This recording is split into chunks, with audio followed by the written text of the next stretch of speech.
Welcome to MDM online study classes. BSc final year की आज हमारी क्लास स्टार्ट हो रही है, जिसमें हमने रिंग थ्योरी बुक स्टार्ट की हुई है और उसमें हमने रिंग के बारे में, इंटीग्रल डोमेन के बारे में, फील्ड के बारे में काफ़ी टॉपिक्स हम कर चुके हैं। वो आप हमारी प्रीवियस वीडियोस को देख सकते हैं। उनमें हमने कुछ थ्योरम्स भी की हैं, कुछ क्वेश्चंस भी किए हुए हैं और कुछ इम्पॉर्टेंट डेफिनेशंस हमने की है उसमें। और आज हम जो टॉपिक कर रहे हैं वो है unit elements in ring with unity, या जिसे हम हिंदी में बोल सकते हैं तत्सम की रिंग में एकक अवयव। क्या होते हैं यूनिट एलिमेंट किसी रिंग विद यूनिटी में, या फिर जिसे हम बोलते हैं तत्सम की रिंग। कि किसी तत्सम की रिंग, हमने कोई रिंग ली R जो कैसी है, तत्सम की रिंग। अब इसकी डेफिनेशन आपको पहले करवाई जा चुकी है कि तत्सम की रिंग क्या होती है।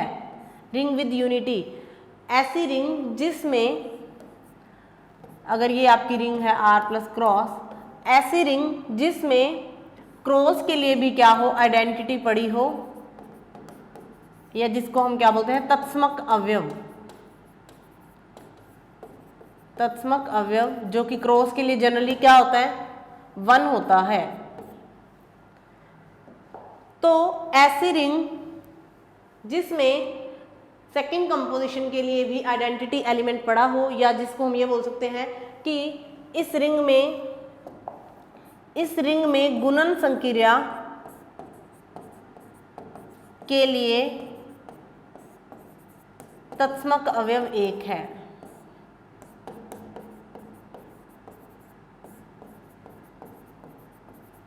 तत्समक अवयव इसमें 1 है।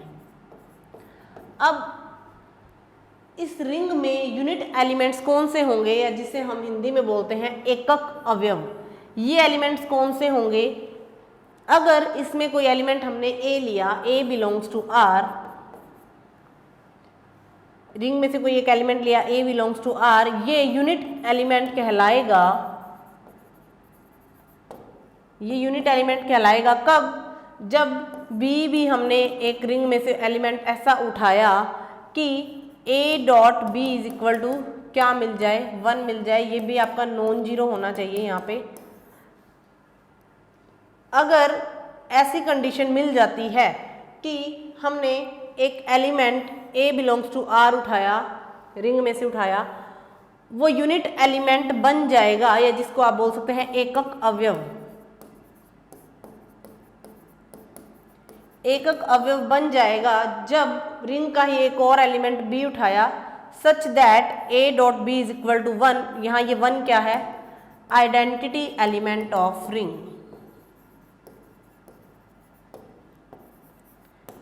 गुणन संक्रिया के लिए क्या है, तत्समक अवयव है। तो अगर ऐसी कंडीशन फॉलो होती है तो ये क्या कहलाता है, यूनिट एलिमेंट्स या एकक अवयव कहलाते हैं। मतलब किसी रिंग के केस में अगर ऐसी कंडीशन आपको मिल जाए तो ये जो रिंग है ये क्या कहलाएगी, ये रिंग के जो एलिमेंट है ये क्या कहलाएंगे, एकक अवयव कहलाएंगे, या जिसे हम क्या बोल सकते हैं, यूनिट एलिमेंट्स भी बोल सकते हैं। तो ये कंडीशन लिख सकते हैं हम, A dot B is equal to 1 या B dot A is equal to 1। मतलब ये दोनों कंडीशंस एक साथ क्या होनी चाहिए, फॉलो होनी चाहिए। यानी A डॉट B या फिर B डॉट A अगर आप कर रहे हैं तो उसकी वैल्यू अगर 1 आ रही है तो ये एलिमेंट्स जो होंगे ये क्या बन जाएंगे, यूनिट एलिमेंट बन जाएंगे या एकक अवयव बन जाएंगे। तो ये रिंग कैसी होनी चाहिए, तत्सम की रिंग। तत्सम की रिंग होगी तभी तो इसके पास ये एलिमेंट 1 होगा ही होगा। क्यों, क्योंकि जो रिंग तत्सम की रिंग है तो उसके पास गुणन संक्रिया का तत्समक अवयव जरूर होगा। अगर वो कंडीशन होगी तभी ये कंडीशन हमें मिलेगी। तो ये रिंग कैसी होनी चाहिए, तत्सम की रिंग। और इसमें ये एलिमेंट्स कब यूनिट एलिमेंट्स बन जाएंगे, जब इनका मल्टीप्लाई इक्वल में क्या आ जाए, 1 आ जाए। तो ये एलिमेंट्स क्या बन जाएंगे, हमारे यूनिट एलिमेंट्स बन जाएंगे या एकक अवयव बन जाएंगे। तो अब आगे बात करते हैं इसके एग्जाम्पल की, कि अगर आपको कोई एक रिंग दी हुई है, कोई रिंग है, उसमें चेक करना है कि उसमें यूनिट एलिमेंट्स कौन कौन से हैं, तो हम उसके एलिमेंट्स की प्रॉपर्टी से बता सकते हैं। R एक रिंग है हमारे पास, इसमें एलिमेंट्स कैसे हैं हमारे पास, 0 1 2 3 4।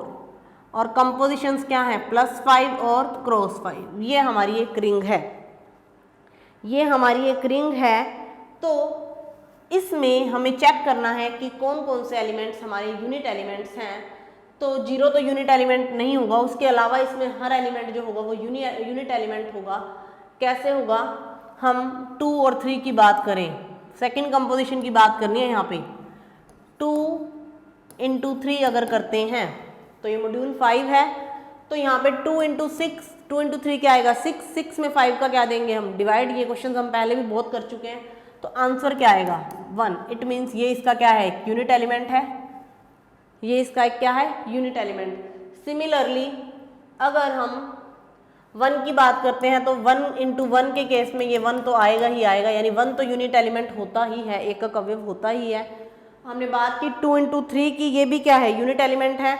अब 4 के लिए चेकिंग करते हैं, क्या 4 यूनिट एलिमेंट है। तो 4 के लिए अगर हम 4 का ही 4 से मल्टीप्लाई करवा दें तो 4 और 4 क्या आएगा, 16 आ गया। मतलब आप क्या करेंगे, 5 का डिवाइड देंगे, 5 से बड़ा है तो डिवाइड देना है 5 का। 16 में 5 का डिवाइड दिया तो ये किस पे जाएगा, ये मॉड्यूल वाला फिर से बता रही हूँ मैं, ये आपका 3 पे जाएगा। लेकिन हमने क्या देखना होता है, सिर्फ रिमाइंडर देखना होता है। तो ये रिमाइंडर क्या आ जाएगा, 1। मतलब ये 4 भी हमारा कैसा है, यूनिट एलिमेंट है। 0 को छोड़कर इसमें सारे के सारे एलिमेंट्स कैसे हैं, यूनिट एलिमेंट हैं, एकक अवयव हैं। तो ये होती है किसी तत्सम की रिंग में, रिंग विद यूनिटी, कि उसमें जो उसके एलिमेंट्स हैं उसका अगर हम मल्टीप्लाई करवाते हैं और इक्वल में 1 मिल जाए तो ये एलिमेंट्स क्या बन जाते हैं, यूनिट एलिमेंट्स बन जाते हैं। अब यहाँ पे अगर 3 × 2 करें तो भी सेम कंडीशन ही आएगी, और यहाँ पे भी सेम है, यहाँ पे तो है ये सेम, एलिमेंट्स ही सेम है, तो ये 1 ही देगा। इट मीन्स ये सारे 0 को छोड़ते हुए इसमें सारे एलिमेंट्स क्या हैं, यूनिट एलिमेंट्स हैं। प्रत्येक अशून्य अवयव जो इसका है वो क्या है, यूनिट एलिमेंट, या जिसको आप क्या बोल सकते हैं, एकक अवयव हैं। एक और एग्जांपल की अगर हम बात करें, एक रिंग ली हमने Z + क्रॉस। Z + क्रॉस हमारी एक रिंग है। Z क्या होते हैं, हमारे इंटीजर्स होते हैं, पूर्णांक होते हैं। तो ये पूर्णांकों की एक वलय है। तो अगर हम इसमें अगर बात करें तो क्या आप बता सकते हैं कि इसमें यूनिट एलिमेंट्स कौन कौन से होंगे। आप खुद सोचिए एक बार कि पूर्णांकों की वलय मतलब इसमें कैसे एलिमेंट्स होंगे, 0 +, -1 +, -2 एंड सो ऑन +n तक होंगे ऐसे एलिमेंट्स। तो इसमें आप देखिए कि ऐसे कोई 2 एलिमेंट्स उठाइए और उनका मल्टीप्लाई क्या आए, 1 आए, तो वो एलिमेंट्स क्या बन जाएंगे, यूनिट एलिमेंट्स। तो आप देखिए इसमें ऐसे कौन से 2 एलिमेंट हैं जिनका हम मल्टीप्लाई करें तो क्या आए, 1। बात क्रॉस के लिए करनी है तो इसके लिए देखिए 1 × 1 के केस में ये 1 आएगा, यानी 1 तो क्या है, इसका यूनिट एलिमेंट है। उसके अलावा देखिए और क्या हो सकता है इसका यूनिट एलिमेंट, उसके अलावा 1 के अलावा एक और एलिमेंट ऐसा है जो इसका क्या बनेगा, यूनिट एलिमेंट या एकक अवयव बनेगा। कैसे बनेगा, -1 और -1 का जब हम मल्टीप्लाई करवाते हैं तो ये भी तो रिंग के एलिमेंट है दोनों, इनका मल्टीप्लाई करवाओगे तब भी क्या मिलेगा, 1। इट मीन्स -1 भी इसका क्या है, एकक अवयव, और +1 भी इसका क्या है, एकक अवयव। तो Z रिंग के लिए हमारे पास 2 यूनिट एलिमेंट्स मिले, कौन कौन से, -1 और +1। तो ये होते हैं यूनिट एलिमेंट्स किसी रिंग के। तो पहले हमने इसकी डेफिनेशन की और फिर हमने इसके कुछ एग्जाम्पल 2 डिस्कस किए हैं। तो आई थिंक आपको ये समझ में आ गया होगा क्या होता है यूनिट एलिमेंट्स। अब यूनिट एलिमेंट्स के बाद अब इसके ऊपर हम एक थ्योरम करेंगे कि यूनिट एलिमेंट्स के लिए एक थ्योरम की बात करते हैं। तो ये डेफिनेशन आनी आपको ज़रूरी है, इसके बाद ही हम इसकी थ्योरम कर सकते हैं। अब थ्योरम क्या है, थ्योरम है हमारी 1.4 और थ्योरम की स्टेटमेंट देखिए। सबसे पहले क्या है, the set of all unit elements the set of all unit elements in a ring with unity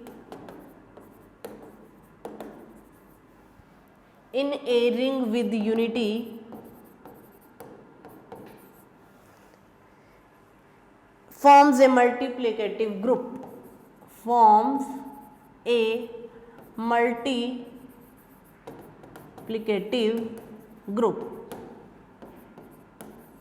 क्या है इसकी स्टेटमेंट समझिए पहले थ्योरम की। सबसे पहले इस थ्योरम को देखते हो आपको यूनिट एलिमेंट्स का पता होना चाहिए, क्या होता है वो हमने अभी पढ़ा है कि क्या होते हैं यूनिट एलिमेंट्स। अब स्टेटमेंट क्या है थ्योरम की, द सेट ऑफ, सेट यानी कि इसको आप बोल सकते हैं समुच्चय, the set of all unit elements in A ring with unity, किसी तत्सम की रिंग में सभी यूनिट एलिमेंट्स का एक सेट लेना है हमने। कैसा सेट होगा, ऑल यूनिट एलिमेंट्स, तत्सम की रिंग का एककों का समुच्चय जो होगा, फॉर्म्स ए मल्टीप्लिकेटिव ग्रुप, मतलब हमने एक रिंग लेनी है R, उसका हमने एक सेट लेना है। वो सेट कैसा होगा, जिसमें सारे के सारे एलिमेंट्स कैसे होंगे, उसके एकक अवयव होंगे उस रिंग के, वो जो है एक गुणात्मक ग्रुप होगा। ये हमें प्रूव करना है। मतलब इन शॉर्ट मैं ये बोल दूं कि R एक हमारी रिंग है, कैसी है, ring with unity, ring with unity. पहले स्टेटमेंट समझ रहे हैं हम इसकी। इसके एककों का कोई भी एक सेट ले लीजिए S, इसका क्या है एक सबसेट मान लीजिए, R का एक सेट लिया हमने S, या सबसेट लिया, जिसमें कैसे एलिमेंट्स हैं, सारे यूनिट एलिमेंट्स हैं। यूनिट एलिमेंट्स किसके, इस तत्सम की रिंग के। इस S को हमने क्या प्रूव करना है, multiplicative group, multiplicative group prove करना है। मतलब ये जो सेट बनेगा S, इसको हमने ग्रुप प्रूव करना है, जो हम फर्स्ट ईयर में प्रूव करते थे, ग्रुप की प्रॉपर्टीज प्रूव करनी है। अब मल्टीप्लिकेटिव ग्रुप का मतलब गुना के लिए हमने इसको क्या प्रूव करके दिखाना है कि ये एक क्या बनेगा, ग्रुप बनेगा। यानी S एक ऐसा सेट है जिसमें सारे के सारे इस रिंग विद यूनिटी के यूनिट एलिमेंट्स पड़े हैं या एकक अवयव पड़े हैं इस S के अंदर। तो ये S को हमने क्या प्रूव करवाना है, गुना के लिए ग्रुप प्रूव करवाना है। गुना के लिए ग्रुप प्रूव करवाने के लिए सबसे पहले आपको मैंने पहली क्लास में बताया था, ग्रुप प्रूव करवाने के लिए आपको क्या क्या चाहिए होता है। तो अभी हम सिर्फ क्या क्या करना है, हमें क्या प्रूफ करना है, अभी सिर्फ इसकी पिक्चर बनाने हैं, अभी प्रूफ हम स्टार्ट करेंगे। ग्रुप के लिए सबसे पहले मैंने आपको बताया था कि इसकी एक प्रॉपर्टी होती है समवर्त, जिसको हम समवर्त को क्लोजर भी बोलते हैं, क्लोजर बोलते हैं। क्या होती है वो प्रॉपर्टी, अगर A और B आप S में से ले रहे हो, अभी मैं आपको बता रही हूँ कि हमने प्रूफ क्या क्या करवाना है। अगर A और B आप S में से उठाते हो कोई दो एलिमेंट्स, तो A B भी उस S के पास होना चाहिए। फर्स्ट प्रॉपर्टी हमें ये प्रूफ करवानी है। सेकंड प्रॉपर्टी हमें ये दिखाना है कि S के पास क्या होनी चाहिए, आइडेंटिटी एलिमेंट होना चाहिए। मतलब इसके पास समवर्त और दूसरी क्या, तत्समक अवयव भी होना चाहिए। थर्ड प्रॉपर्टी हम प्रूफ करवाएंगे, ये क्या होनी चाहिए, इसमें जो है हर एलिमेंट का इन्वर्स भी होना चाहिए।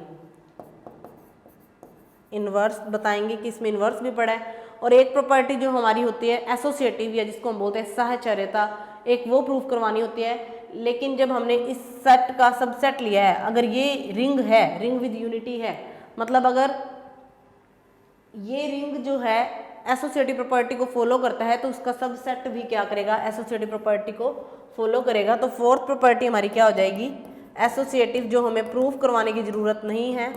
हम सीधा भी बोल सकते हैं कि अगर ये सेट एसोसिएटिव प्रॉपर्टी को फॉलो करता है, तो इसका ये सबसेट भी क्या करेगा, एसोसिएटिव या फिर साहचर्यता की प्रॉपर्टी को क्या करेगा, फॉलो करेगा।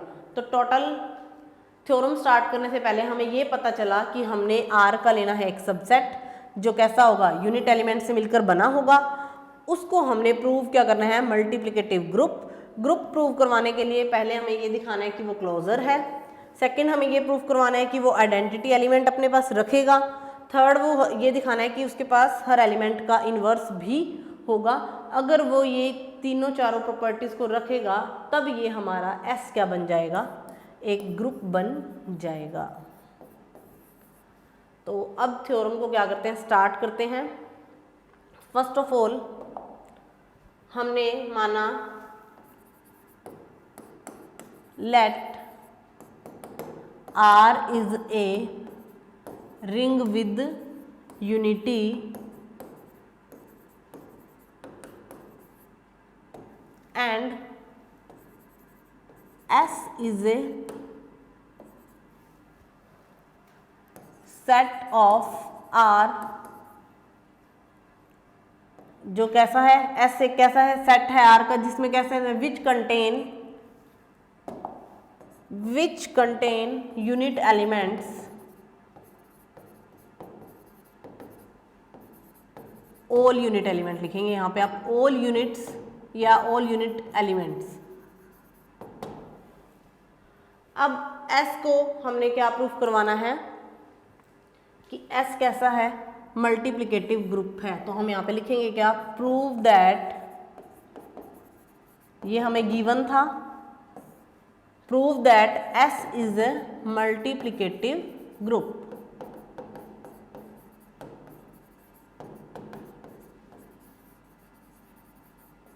इसको हमने क्या प्रूफ करवाना है कि ये क्या है, एक मल्टीप्लिकेटिव ग्रुप है।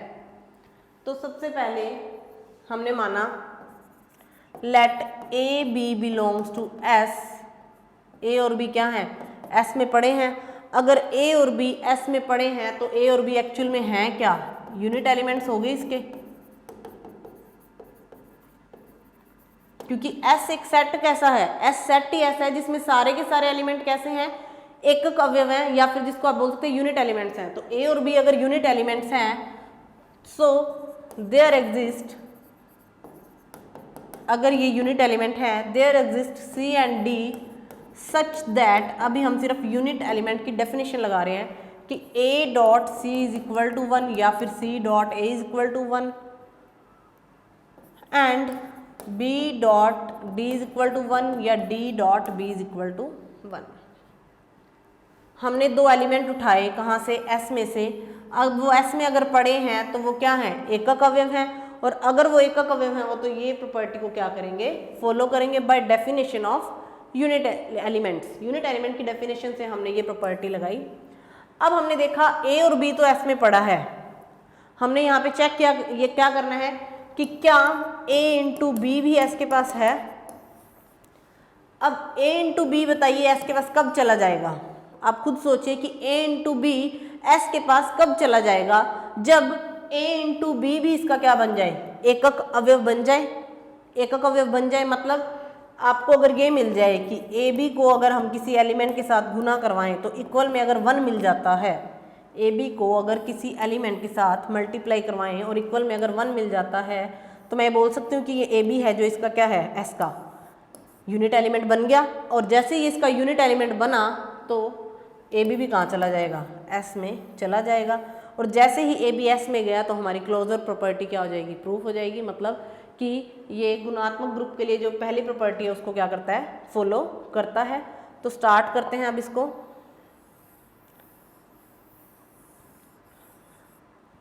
अब हमने लिया कि ये एकक अवयव है तो ये प्रॉपर्टी को ये रखेंगे।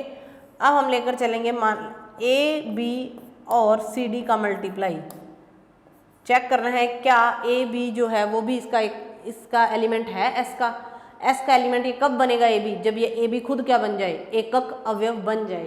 तो अब यहाँ पे हम ये लेकर चल रहे हैं खुद, और देखना है क्या इसकी वैल्यू 1 आती है।